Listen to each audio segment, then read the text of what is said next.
Good morning, church. As we read today in Matthew chapter 18, verses 15 through 17, I will say that these are probably some of the most important verses that we as Christians will look at together in dealing with one another. These are the words of Jesus Christ, our Savior, as he speaks to us. If another believer sins against you, go privately and point out the offense. If the other person listens and confesses, you have won that person back. But if you are unsuccessful, take one or two others with you and go back again, so that everything you say may be confirmed by 2 or 3 witnesses. If the person still refuses to listen, take your case to the church.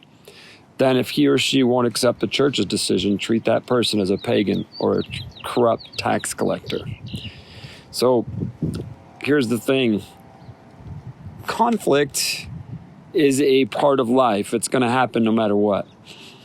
But how we handle it and what we do with it is critical. And Jesus gives us clear instructions how to handle it. Usually, though, the problem happens when people talk to other people rather than the person that has offended them. And it's pretty common in humanity, as you know. You already know. People talk about people and they complain about things and they talk to other people. And we as Christians should never be in that environment, nor should we participate even by listening to such gossip and things like this. And so we are given clear direction by the Lord if we're offended. And so if someone says something to me, I always say, have you talked to the individual? You need to go to that person. And if I'm aware that there is a conflict, I offer to be the person, to be the go-between, so to speak, or the referee of a situation that we might talk through it and come to a conclusion. If and or when, which I have to tell you, it's rare that people actually do it. If we do, though, go to that place, oftentimes we find that the offense was never intentional and or was misunderstood or something in this line of not being intended to be hurtful.